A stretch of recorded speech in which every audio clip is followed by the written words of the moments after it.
G'day there guys, it's your main man Marky, back at it again with another new episode, this time r/Datinghell. We've all had weird dates here and there, but Jesus, not as bad as these. After 2 dates, demanded I have his babies. I wanted to get this down because honestly, after this madness, I've decided to start seeing a therapist. For now, I'm done with dating. I knew of this guy in high school. He approached me one time. I turned him down, but heard nothing else from him until a little over 10 years on Facebook. He was single, and so was I, so we talked shortly. He made comments about sharing my pic with family and friends, and expressing how I was what he imagined for a wife. Honestly, I was flattered. It's not often men say outright what they want from the beginning. We went on a date. He expressed that he wanted a family. I explained I also wanted the same one day. I assumed we were on the same page. Wrong. The next date, I was introduced to family at a church.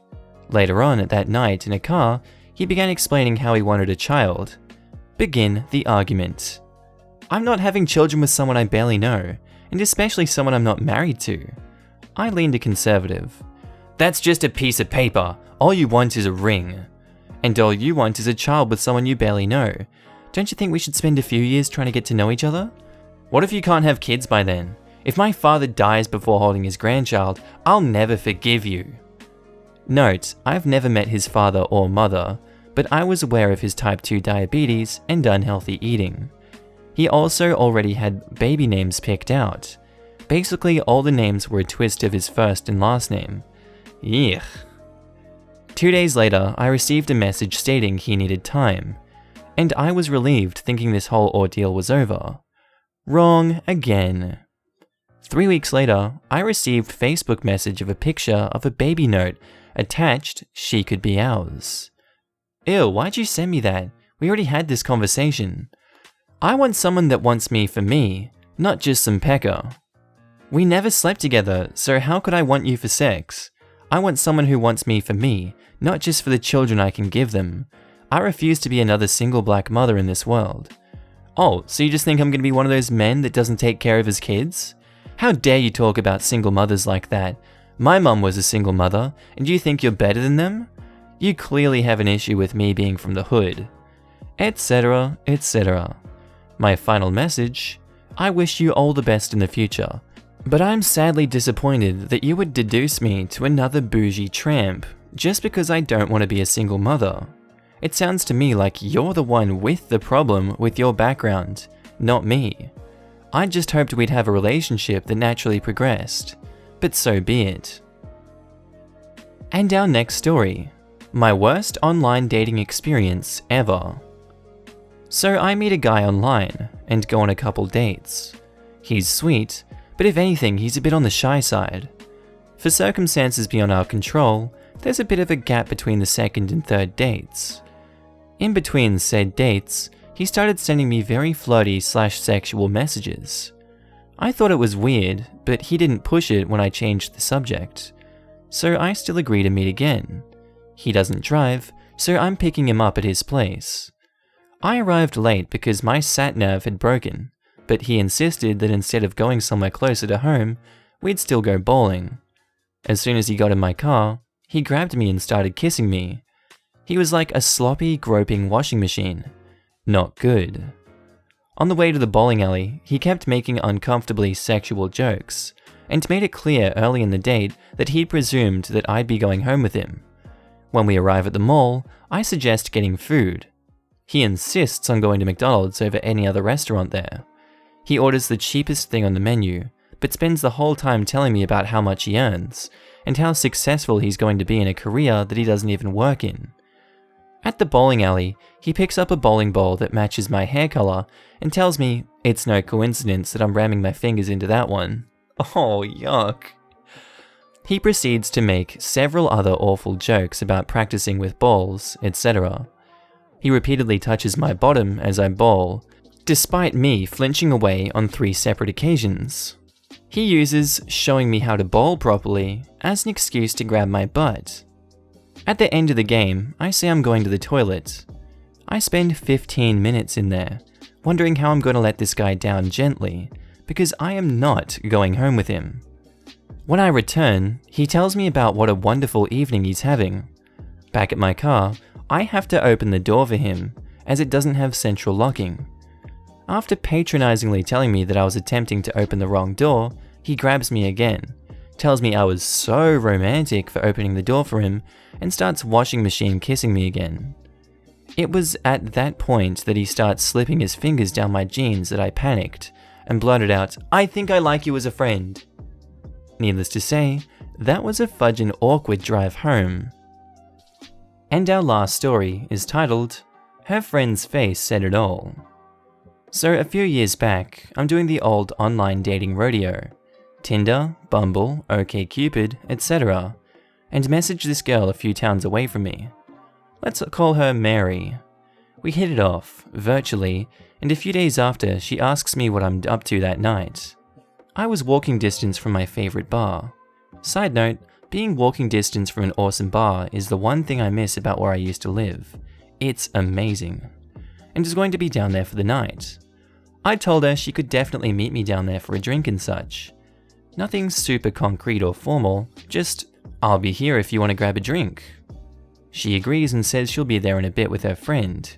She didn't have a car, and while a bit odd since we weren't living in a real public transit-like city, she would need said friend for a ride. I'm a really sympathetic, understanding guy, so it doesn't even faze me. A bit turns into a few hours filled with texts about her getting ready and pre-gaming. Nothing wrong with starting off early to save a few bucks on your bar tab. It was 2017. I totally got trying to scrape by. Little did I know that in her world, pre-gaming meant pounding a half-liter of vodka before you walked out the door. I get the "we're on our way" text, so I'm sitting and casually checking the door. 20 minutes later, her and her friend, also female, we were all straight, so this wasn't a bring your ex as a friend, awkward as hell situation. They walk in. We'll call her friend Emma. As I see Marie stumbling in, trashed, Emma looks over at me with an expression that can only be described as, "Well, this is what you get.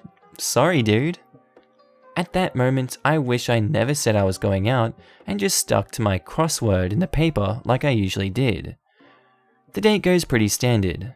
Well, as standard can be when your date starts it off completely blitzed.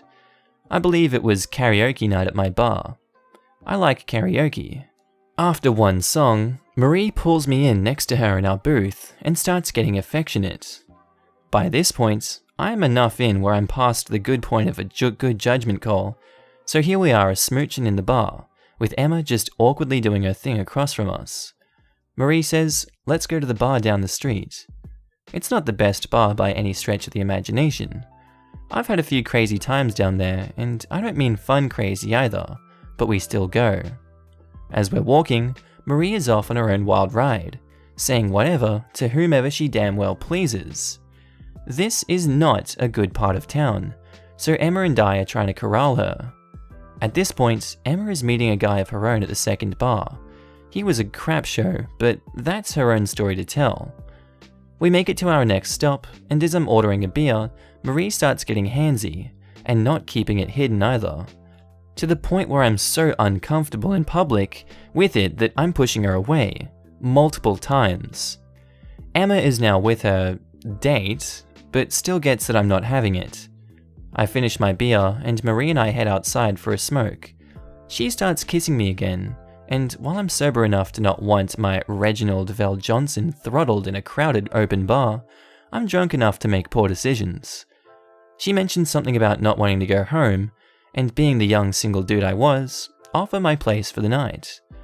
She agrees, and the four of us now split up. We make it about a third of the way down the street when she looks me dead in the eye and says, "I have my period. We're not getting it on tonight." I shrug and say it's not a worry. We can just hang out, no pressure whatsoever. And for those reading, would I have been opposed to it happening? No, but I wasn't trying to just get laid either. Another 20 paces and she gets super quiet. I look at her and she's now sobbing and falls to the ground. "I don't want you to think that I'm a tramp. You're gonna think that I'm a tramp." She's now in full-blown hysterics, screaming in between sobs on the sidewalk of a very populated, busy street right before last call. I take Marie's phone, call Emma and say, "Hey, listen, Marie just wants to go home. Are you still nearby?" Luckily, she was. So they all went back home and I went my own way. 2 weeks later, I'm back at the bar and Emma texts me saying her and Marie are going there. Long story short, I'm pretty clearly turned off and disinterested, romantically, in Mary. She disappeared because I was flirting with Emma as she left to go talk to the other randos at the bar. Fun fact, we were just talking because we were the only two standing outside. Not exactly flirting. Emma and I track her down, smashed in another bar across the street by herself, yet again sobbing. That was thankfully the last time I saw Mary. Emma and I remained good friends, however. I cannot express how happy I am to be out of the online dating game and getting married in October. Well, I hope you guys liked r/datinghell. Tell me what you thought about it down in the description below, and I might make some more if this video does well. Anyway, I'll see you in the next episode, guys. Bye!